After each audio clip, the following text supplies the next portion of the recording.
ሰላም ለእናንተ ይሁን የተወደዳችሁ የሁሉ ስፖርት ቤተሰቦች ከሁሉ አስቀድመን ለመላው የክርስትና እምነት ተከታዮች እንኳን ለኢየሱስ ክርስቶስ የስቅለት በዓል በሰላም አደረሳችሁ ለማለት እንወዳለን። እጅግ በርከት ያሉ የሩጫና እንዲሁም የእግር ኳስ መረጃዎችን ይዘን መተናል። በቀዳሚነት ተጠባቂውን የቦስተን ማራቶን እናደርጋለን። በቦስተን ማራቶን ስመጥር ሴትና ወንድ የኢትዮጵያ አትሌቶች ይሳተፋሉ። እነማን ናቸው በዚህ ውድድር ላይ የሚሳተፉትና ቀኑ መቼ ነው የሚለውን በዝርዝር እንነግራችኋለን። ኬንያዊቷ ፋይዝ ኪፕየጎንና ኢትዮጵያዊቷ ጉዳፍ ጸጋይ የሚፋጠጡበት ዳይመንድ ሊግ ደርሷል። ቀኑን በይፋ ታውቋል። በሁሉም ከተሞችና ዕለቱ ፕሮግራሙን በሙሉ ዝርዝር የምንነግራችሁ ነው የሚሆነው። በሌላ ጉዳይ ላይ አሳዛኝ መረጃ ተሰምቷል። የኛ እግር ኳስ በሚያስብል ሁኔታ የወልዋሎ አዲግራት ተጫዋች ላይ የደረሰው ጉዳይ በርካቶች እየተነጋገሩበት ነው የሚገኘው። ይህንንም እናየዋለን። ከዛ ውጭ አንድ ሳባ ዳንኤል ስለምትባለው ኢትዮጵያዊ ታዳጊና በማንቸስተር የሴቶች ታዳጊው ስለምትጫወተው ታዳጊ መረጃ እንነግራችኋለን። ከውጭ ጋብሪኤል ማርቲኔሊ እንደ ተምሳሌት በበርናባው ላይ ጎል ማስቆጠሬ አስደስቶኛል እያለ ነው። ስሜቱንም በይፋ ገልጿል። የባየር ሙኒኩ ተከላካይ ኳስ አቀባዩን ከገፈተረ በኋላ በጸጸት ይቅርታ ጠይቋል። ኔይማር በድጋሚ ጉዳት ማስተናገዱን ተከትሎ እያነባ ከሜዳ መውጣቱ የሚታወስ ነው። ከዛ በኋላ ምን ያህል ከሜዳ ይርቃል የሚለው ጉዳይም በይፋ ተገልጿል። ሰሙታላችሁ። የሊቨርፑል አምበል ሁሉን ካራዘመ በኋላ እርሱም እንዲሁ ስሜቱን ይፋ አድርጓል። በትናንት ምሽቱ የማንቸስተር ዩናይትድ እና የሊዮን ጨዋታ ታሪክ ራሱን ደገመ እየተባለ ነው። እንዴት? ይህ ጨዋታ እጅግ ብዙ የሚባል ነው። ለማመን የሚከብድና ካምባክ የተባለ ጨዋታ የተስተናገደበት በዚህ ጨዋታና ክስተት በርካታ ነገሮች ተነስተዋል። አሞሪም ዋና አሰልጣኙን ጨምሮ ሌሎች ሰዎች ሀሳብ አስተያየታቸውን ሰጥተዋል። አንዴ በሳቅና በእንባ ታጅቦ የታየው ወጣት ፎቶም ባለም የስፖርት መገናኛ ብዙሃን ጋር እጅግ አነጋጋሪ የሆነ ጉዳይ ነው። ለኛ ጋር ከጥቂት ደቂቃዎች አብራችሁ ስትቆዩ እነዚህንና በመሃል የሚወጡ ሌሎች መረጃዎችን ትሰማላችሁ። ሁሉ ስፖርትን ላይክ፣ ሼር፣ ሰብስክራይብ ካደረጋችሁ የኢትዮጵያ አትሌቲክስ ዘገባዎችን በልዩነት ታገኛላችሁ። ወደ መረጃው አለፍን። ቦስተን ማራቶን እየደረሰ ነው። እጅግ ትልቅ ውድድርና ስመጥር አትሌቶች የሚሳተፉበት ነው። ቦስተን ማራቶን የዘንድሮ ውድድርም እንግዲህ የፊታችን አፕሪል 21 የሚደረግ ውድድር ነው። እጅግ ቀኑ ደርሷል። በዚህ ውድድር ላይ ትልልቅ ኢትዮጵያን አትሌቶች ጨምሮ የሚሳተፉበት ነው። ከሴቶች ተጠባቂዎቹ አማኔ በሪሶ ነች እና የዓለም ዘርፍ የኋላው ይሳተፋሉ።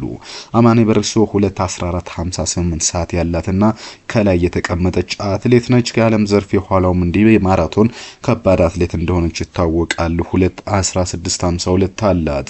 ኬንያዊቷ ኤረን ቼፕቴ 2:17:51 በመያዝ ትልቅ ተፋላሚ ትሆናለች ተብሎ እየተጠበቀ ነው። ሌላኛው ኢትዮጵያዊት ራህማ ቱምሳ 2:19:33 በመግባት እንዲሁም ደግሞ ብዙ የድሪባ 2 ሰዓት ከ20:22 በመግባት ጥሩ ተፎካካሪ ይሆናሉ ተብሎ ይጠበቃል። ኬንያዊቷ ማሬን ጎጊም እንዲሁ ቀላል ግምት የሚሰጣት አይደለችም። 2:20:22 እንዲሁም አሜሪካዊቷ ሳራሃል 2 ሰዓት ከ20:32 ሴኮንድ እንዲሁም የኢትዮጵያዊቷ በቅርቡ አሪፍ ውጤት ማስመዝገብ የቻለችው በዳቱ ሄርጳ በፓሪስ ማራቶን ማለት ነው 2:21:09 በመግባት የጥሩ ሰዓትን ይዘው የሚፎካከሩ አትሌቶች ናቸው። በወንዶችም እንዲሁ ተጠባቂ የማራቶን ውድድር እናያለን ተብሎ እየተገመተ ነው የሚገኘው በቦስተን በሚደረገው ማራቶን ማለት ነው። ከዚህ ውስጥ እንግዲህ በፓሪስ ኦሎምፒክ ለታምራት ሞላ ድሉን አሳልፎ የሰጠውና በበርካቶች ዘንድ አድናቆት የተቸረው ሲሳይ ለማ አንደኛ ደረጃ ላይ ተቀምጧል።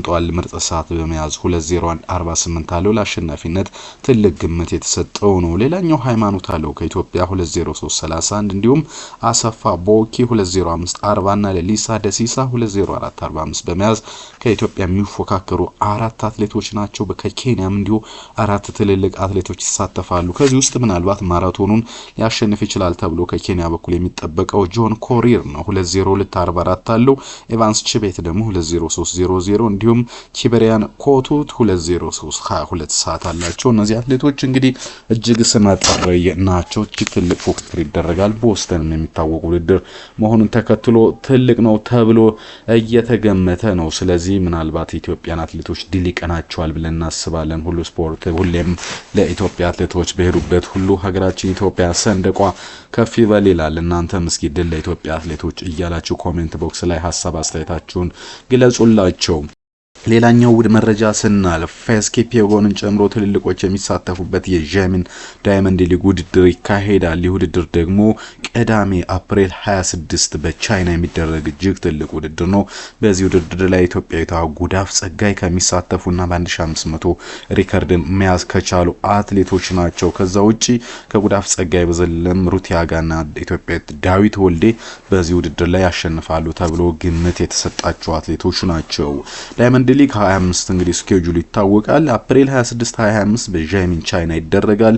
እንዲሁም ደግሞ ሜይ 3 2025 ደግሞ በሻንጋይ ውድድሩ ይደረጋል። ከዛም ግንቦት 16 2025 በዶሃ ኳታር፣ ከዛም ወደ አፍሪካ ተመልሶ በሞሮኮ ራባት 2025 ላይ ማለት ነው ሜይ 25 ይደረጋል። ከዛም እንግዲህ ሰኔ 6 2025 በጣሊያን፣ ሰኔ 2025 ደግሞ በኦስሎ ተደርጎ አጠቃላይ ፍጻሜውን የሚያገኘው እንግዲህ ሰኔ 20 ነው በፓሪስ ፈረንሳይ ማለት ነው። ከዛ በፊት በስቶክሆልም ስዊድን እንዲሁ ውድድሩ የሚደረግ ነው የሚሆነው። እጅግ ትልቅ ሽልማት የሚያስገኝ መሆኑን ተከትሎ ኢትዮጵያን አትሌቶች እንግዲህ ጥሩ ውጤት ያገኛሉ ተብሎ ይጠበቃል። በዚህ ውድድር እንድል እንዲቀናቸው እንመኛለን።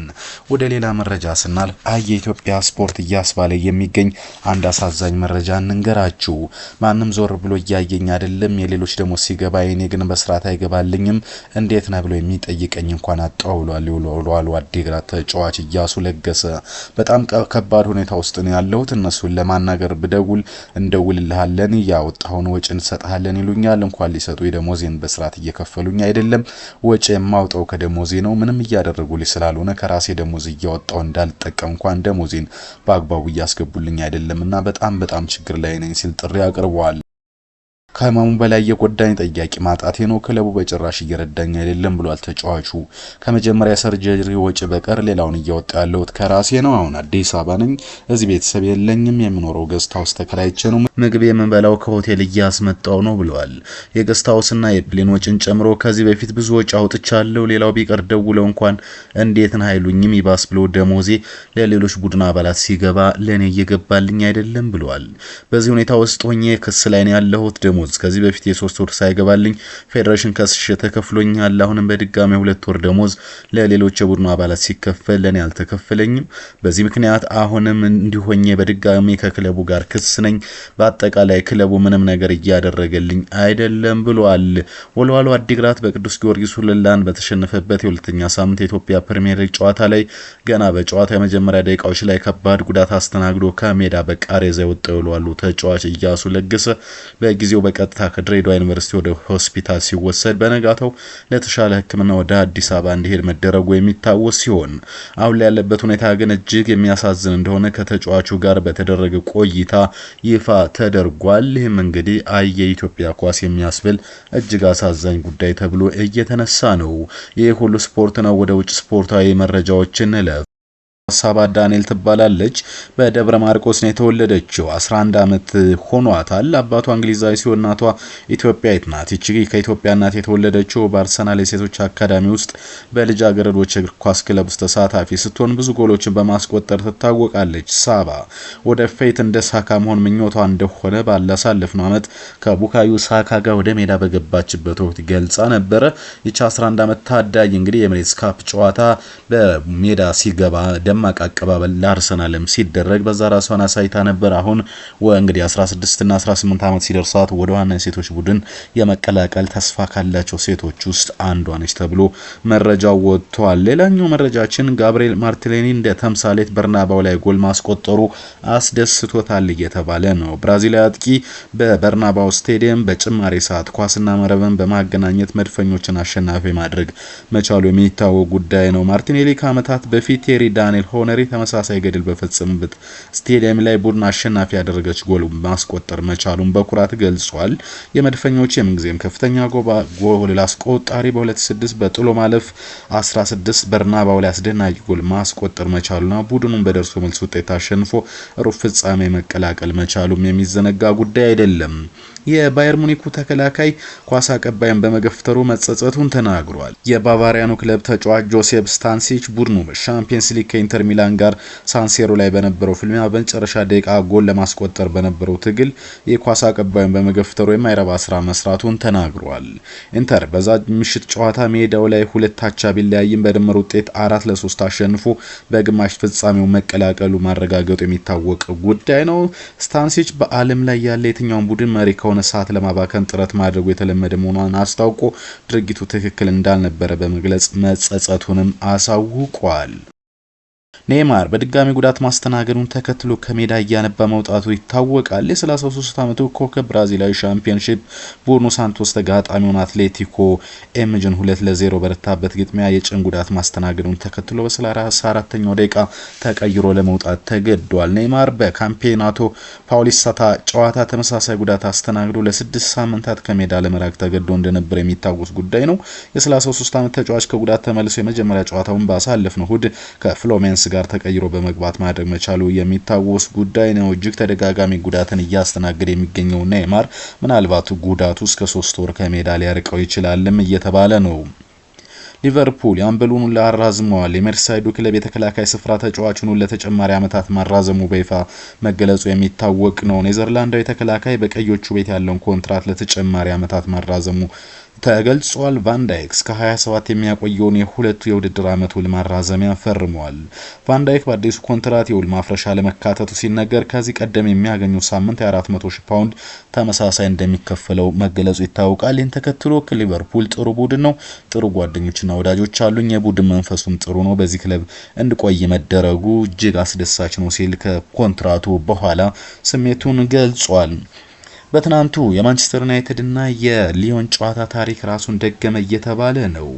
የዩሮፓ ሊግ ፍጻሜ መልስ ጨዋታን ምን አስታውሳችሁ ሲል ጋዜጠኛ ምስጋናው ታደሰ ይጠይቃል። እኔ ግን የ1999 የሻምፒየንስ ሊግ ፍጻሜ ጨዋታ በባርሴሎና ከተማ ኑ ካምፕ ስቴዲየም ባየር ሙኒክ ከማን ዩናይትድ ጋር ያደረጉትን ጨዋታ አስታውሰኝ ይላል። ሜይ 26 1999 በተከናወነው በዛ ሻምፒየንስ ሊግ ፍጻሜ ጨዋታ የባቫሪያኑ ክለብ ባየር ሙኒክና ገና በጊዜ 6ኛው ደቂቃ ላይ ቶማስ ባስለር ከ16 50 ውጪ በቅጣት ምት ማስቆጠረው ጎል 1-0 መምራት ቻለ። መደበኛ 90 ደቂቃ አለቀ። ተጫዋቹ በረባ ባረባው እየወደቁ ሰዓት መግደል ጀመሩ። የባየር ሙኒክ ደጋፊዎች ፈንጠዝያ ልዩ ሆነ። ቆፍጣናው ጣሊያናዊ ዳኛ ፒየር ሉዊጂ ኮሊና 4 ደቂቃ የባከነ ሰዓት ጨመሩ ይላል። ከዛም ነገሮች ተገለበጡ። 91ኛው ደቂቃ ላይ ማንቸስተር ዩናይትዶች የማዕዘን ምት አገኙ። በውጤቱም ተስፋ የቆረጠው ግብ ጠባቂው ፒተር ሽማይክል ሁሉ ሊሻማ ሙኒክ ደጃፍ ደረሰ። ዴቪድ ቤካም አሻማ። ራያን ጊግስ ወደ ጎል የመታት ኳስ ተጨረፈች። ነገር ግን ቴዲ ሽሪንግሃም አገኛትና አስቆጠረ። 1-1 ሆነ። ከአንድ ደቂቃ በኋላ ዩናይትዶች በድጋሚ የማዕዘን ምት አገኙ። 93ኛው ደቂቃ በድጋሚ ዴቪድ ቤካም አሻማ። ኦሊ ጉናር ሶልሻየር አስቆጠረ። ፊሽካው ተነፋ። ውጤት ማንቸስተር ዩናይትድ 2 ባየር ሙኒክ 1። የትናንቱ ምሽትም እንደዛው ነው። ዩናይትድ በኤሮፓ ሊግ የሩብ ፍጻሜ መልስ ጨዋታ 2-0 መርቶ ከዛም 4-2 ተመርቶ ባለቀ ሰዓት ባስቆጠራቸው ጎሎች ደግሞ 5-4 አሸንፎ ወጣ። በድምር ውጤት 7-6 ወደ ግማሽ ፍጻሜ ያለፈ ሲል ያን ታሪካዊ ሁነት ታሪክ ራሱን ደገመ በሚል አጋርቶታል። ለማንኛውም ማንቸስተር ዩናይትድ በሜዳ የመጀመሪያውን አጋማሽ እየመራ ወጥቶ በስተት እንኳን አንድም ቀን ተሸንፎ አያቅም ሲሉ ደጋፊዎች በኩራት ይናገራሉ። 306 ጨዋታ አድርጎ ከሜዳ ውጪ 283 አሸነፈ፣ 23 አቻ፣ 0 ሽንፈት ይላል። ይህም የነገርኳችሁ ውጤት ማለት ነው። በሜዳ የመጀመሪያ አጋማሽ እየመራ የወጣበት ናቸው 306። በነገራችን ላይ ኦልትራፎርድ ብቻ ሳይሆን ቦምቤሌም ዩናይትድ መርቶ ረፍት ከወጣ አይሸነፍም የሚሉ መረጃዎች እየወጡ ናቸው። ይህን ተከትሎ አሞሪም የስቴዲየሙ ድምጽ በጣም አስደናቂ ነበር። ሰዎች ብዙ ነገሮችን ይፈልጋሉ፣ እኔ ግን ያን የደጋፊዎች ድምጽና ዝማሬ ይናፍቀኛል ብለዋል። ማን ዩናይትድ ሊዮንን 10ኛው ደቂቃ ላይ 1-0 እየመራ ነበር። እስከ 45ኛው ደቂቃ 2-0 መራ። ከዛ ሊዮን 71ኛው ደቂቃ 1 ጎል አስቆጠረ። 77ኛው ደቂቃ ላይ አቻው ወጡ። ከዛ 104ኛው ደቂቃ ላይ ሊዮን 3-4 መምራት ጀመረ። 109ኛው ደቂቃ ላይ ሊዮን 4-2 መራ። 114ኛው ደቂቃ ላይ ሊዮን ዩናይትድን 4-3 መራ። ከዛ እንደገና 119ኛው ደቂቃ ላይ 4-4 አቻው ወጡ። ማንቸስተር ዩናይትድ 120ኛ ደቂቃው ላይ አስቆጥሮ 5-4 አሸነፈ። እንግዲህ ታሪክ ራሱን ይደግማል ወይም ደግሞ እግር ኳስ ድራማ ክስተት ነው ሲባል እነዚህ ነገሮች ተደምረው ነው። በመጨረሻም በትናንቱ የዩናይትድ ሊዮን ጨዋታ ማብቂያ አካባቢ ሁሉም የተለየን ክስተት አድነው የሚያገኙት የቴሌቪዥን ካሜራማኖች ቡድኑ ሊሸነፍ መሆኑ ተሰምቶት የሚያለቅሰውን ታዳጊ የማንቸስተር ዩናይትድ ደጋፊ በቴሌቪዥን ስክሪን ሲያሳዩ የሆነ የሚያሳዝን ነገር ነበረው። በዛ ወቅት ዩናይትድ ሊሸነፍ ጥቂት ደቂቃ ብቻ ቀርቷል። እናም ታምር በሚመስል መልኩ አከታትሎ ባገባቸው ግቦች ማሸነፉ ሲረጋገጥ አብዛኛው ሰው ትዝ ያለው ይህ ልጅ ነበር። ያ ልጅ እንግዲህ ባሳዩን አለ ይህን ጥያቄና ፍላጎት ያስገራሚዎቹ ካሜራማኖችም ጭምር ነበርና ከሰከንዶች በፊት ሲያለቅስ የቀረጹት ልጅ ከአባቱ ጋር በደስታ ሲዘል ፈልገው አሳይተውናል። ምንም አጋጣሚ ደጋፊውን እግር ኳስን የመሰለ ደስ የሚሉ አጋጣሚዎች አሉት ሲሉ የስፖርት ወዳድ ቤተሰቦችና መገናኛ ብዙሃን በስፋት እየዘገቡት ይገኛሉ።